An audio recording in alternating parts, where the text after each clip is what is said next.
Pak Edi memenangkan pilkada ini? 100%. Oke, saya sama siapapun, jangankan mantunya presiden, sama mantunya malaikat pun kalau boleh. Utara itu tidak perlu ada koalisi. Jadi kalau toh ditugaskan tidak ada partai pendukung lain, ya kita sudah bisa bergerak sendiri. Kan begitu? Artinya Pak Edi resmi didukung PDIP? Ya, makanya pasukan harus disiagakan. Kan hanya ada dua saja. Masa kita harus ikut-ikut rame di satu tempat? Itu bukan demokrasi. Masih ingat dengan foto Presiden Joko Widodo yang diturunkan di pimpinan wilayah kota Medan di Sumatera Utara, di mana foto Presiden Joko Widodo dicopot ya atau dihilang. Pengamat politik mengatakan bahwa Edi Rahmayadi begitu berat melawan Bobi Nasution dikarenakan hanya PDIP saja yang mendukung Edi Rahmayadi, sementara 7 partai semuanya mengusung Bobi Nasution atau Koalisi Indonesia Plus mengusung Bobi Nasution semuanya, sehingga Edi Rahmayadi tentu saja bakal kalah melawan Bobi Nasution. 100% bakal menang. Anda melihat peluangnya gimana sih? Yang pertama tentu kita juga harus ucapkan apresiasi juga ya kepada Pak Edi yang sudah dipilih oleh PDIP. Saya kira ini bagian daripada proses demokrasi memang yang harus dimunculkan ya, karena semakin banyak calon yang dimunculkan di dalam konteks pilkada terutama di Sumatera Utara sebenarnya semakin baik. Lalu kemunculan Pak Edi ini kan jadi perhatian ya, karena merupakan calon yang satu-satunya diusung oleh PDIP dan harus berhadapan dengan Bobi. Terutama ketika kita melihat bagaimana peluangnya Pak Edi ya. Kalau kita lihat di dalam proses dukungan, tentu ini memang betul bagian daripada proses demokrasi ya. Tetapi dengan melihat peta politik yang ada, kekuatan partai ya, yang mendukung Bobi, saya kira berat bagi Pak Edi ya yang didukung oleh PDIP untuk bisa memenangkan pilkada di Sumatera Utara ini. Okay. Saya melihat ada beberapa alasan ya. Yang pertama tentu saya lihat Pak Edi juga didukung PDIP ini terkesan agak lambat ya untuk bisa mensosialisasikan diri, karena di ujung-ujung baru kemudian akhirnya dipilih oleh PDIP setelah melakukan ya manuver-manuver politik dengan partai, misalnya dengan PKS yang ternyata gagal gitu. Jadi saya kira memang dari sisi waktu Pak Edi sudah agak menurut saya tidak memanfaatkan waktu secara maksimal. Yang kedua, saya kira kekuatan dukungan partai besar ya yang mendukung Bobi ini akan menjadi mesin politik yang cukup berarti ya, karena dari sisi apapun dilatar belakangi oleh basis-basis tertentu ya. Misalnya basis kekuatan massa Islam gitu ya, basis kekuatan partai tengah, demikian juga partai-partai yang selama ini juga didukung atau mendukung kekuatan-kekuatan ini dan terhadap Bobi. Saya kira ini menjadi kunci yang agak menyulitkan Pak Edi untuk bisa memenangkan. Oke, tapi ya silahkan lanjutkan. Oke, Pak Wario, tapi kalau terlambat kan tadi menyinggung sebenarnya ini terlambat, tapi kan Edi Rahmayadi masih yakin sekali. Kalau dari kalkulasi Anda sebenarnya modal atau bekal apa yang bisa membuat Edi Rahmayadi sebegitu yakin ya bisa melawan Bobi, yang dibaliknya ada 7 partai politik?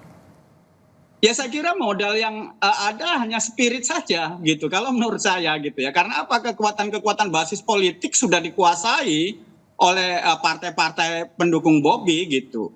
Di Sumatera Utara itu salah satu hal penting yang perlu diperhatikan itu adalah kekuatan pemilih pemula gitu. Namun demikian, Edi Rahmayadi masih begitu percaya diri bakal memenangkan pilkada Sumatera Utara. Dan inilah Edi Rahmayadi. Saya akan menegakkan suatu kebenaran dengan partai besar ini. Saya akan bersama-sama menegakkan apa yang sudah dilakukan oleh pendahulu-pendahulu kita. Sekali lagi saya tak pandai berkata, kita wujudkan, kita putus kegiatan-kegiatan yang tidak pantas di bangsa ini. Banyak senior-senior saya, banyak rekan-rekan saya, dan saya pasti saya akan menyesuaikan. Dan yang paling terakhir, yakinkan saya bukan tipe orang pengkhianat. Itulah pidato Edi Rahmayadi yang menyindir pengkhianat. Otomatis ini adalah untuk menunjuk kepada keluarga Presiden Joko Widodo yang telah dipecat dari PDIP. Begitu, Mas Bro. Pilkada Sumatera Utara sepertinya sudah resmi akan diikuti oleh dua pasangan calon, yaitu Bobi Nasution dan Edi Rahmayadi. Bobi Nasution didukung oleh 7 partai politik, yaitu Golkar dengan 22 kursi, Gerindra 13 kursi, Nasdem 12 kursi, PKS 10 kursi, PAN 6 kursi, Demokrat 5 kursi, PKB 4 kursi, sehingga total kursi 72. Sementara lawannya adalah Legend Purnawirawan Edi Rahmayadi yang akan didukung oleh PDI Perjuangan dengan 21 kursi. Sebagai informasi bahwa DPRD Sumatera Utara memiliki 100 kursi, sehingga syarat minimal dukungan pasangan calon adalah 20 kursi. Bagaimana menurut pendapat kalian? Komen. Ya, itulah pendapat masyarakat. Memang sudah jelas di Sumatera Utara hanya Edi Rahmayadi, karena hanya sisa PDIP saja yang mempunyai kursi di sana. Dan memang untuk di Sumatera Utara PDIP telah cukup ya untuk bisa mengusung satu pasangan calon, dibandingkan dengan Jakarta yang hanya mendapatkan 15 kursi, sehingga masih butuh kursi 7 lagi agar bisa melenggang. Oleh karenanya PDIP di Jakarta tidak bisa melenggang ke KPU. Pendukung Anies Baswedan ini begitu girang dikarenakan Pilkada Sumatera Utara tidak hanya satu pasangan, yakni Bobi Nasution. Dia sangat bergembira sekali ketika PDIP mau mengusung Edi Rahmayadi. Kita dengarkan pernyataan Ketua Umum PDI Perjuangan untuk Bravo PDIP, bravo, luar biasa partai PDIP ya. Aduh, bertambah simpatisan lah masyarakat ini terhadap partai PDI ya. Berani mereka ya kan melawan, menentang ya kan proses-proses ya kan dinasti politik yang ada di Republik kita ini. Wey. Untuk kalian masyarakat Sumatera Utara dimanapun kalian berada ya, pilih Edi Rahmayadi satu kali lagi ya. Jangan Bobi. Bobi itu ada blok Medan di Maluku. Berani nggak KPK mengusus itu? Ya kan? Jangan Bobi ya. Medan aja, aduh. Kota Medan aja. Cobalah kalian lihat ya. Apa kira-kira yang paten dibuatnya di Medan ini? Banjir terus. Ya kan? Nggak betul memang.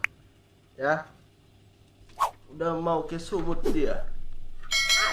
Emang agak lain ya kan, diborongnya semua partai. Nggak ada soal itu ya, nggak ada urusan itu ya. Menyalah Pak Edi Rahmayadi, ayah untuk Sumut ya kan, satu kali lagi. Bukan kaleng-kaleng nih bos ya. Kalau partai PDIP udah mencalonkan seperti ini, aduh, menantu malaikat pun kita lawan. Menantu malaikat itu yang bersuara, nggak jadi nyalon. Mana kalian? Sembarangan aja, mentang-mentang partai diborong semua sama Bobi, dia akan ditinggalkan. Mana paten ya kan? Di lawe ya. Jadi Rahmayadi Porsumut satu kali lagi ya. Ya, jangan kalian pilih Bobi ya. Jangan Bobi. Blok Medan aja belum tertuntaskan, ya kan? Berani nggak KPK mengurus itu? Berani nggak kalian KPK? Kalau kalian nggak berani, nggak ngerti lagi awak sama kalian. Ya, minimal maksimal tetap Edi untuk Sumut satu ya. Ya, tolak dinasti cok. Masih ingat dengan foto Presiden Joko Widodo yang diturunkan di pimpinan wilayah Kota Medan di Sumatera Utara, di mana foto Presiden Joko Widodo dicopot ya, atau dihilangkan, dan Pak Jokowi tidak mempersoalkan itu ya, hanya foto saja. Dan inilah pernyataan Pak Joko Widodo. Apa? Apanya? Ya foto aja. Hanya foto saja. Tenang sekali jawaban Joko Widodo ketika ditanya tidak adanya foto Jokowi di kantor DPD PDIP Sumatera Utara. Begitu kalau Kingmaker menjawab segala sesuatu ya. Tenang. Tenang saja ya, kalem. Hanya foto saja. Walaupun hanya berbentuk foto, setidaknya itu sudah banyak melukai rakyat Indonesia. Karena itu bukan MTS, bukan madrasah, bukan SD, bukan SMP yang di ruangan kelasnya hilang satu masih wajar. Itu kantor DPD, sedang ada acara diliput media. Dan alasannya juga gak masuk akal. Jatuh karena masang baligo. Rusak katanya. Tapi kok dipasang lagi? Dan saudara, saat ini foto Presiden Joko Widodo sudah kembali terpasang di DPD PDIP Sumatera Utara. Kami tampilkan gambar sebelah kiri ketika pengambilan pengembalian Bacagub Edi Rahmayadi tanggal 6 Mei 2024, saudara. Saat itu di ruangan tidak ada foto Joko Widodo dan gambar sebelah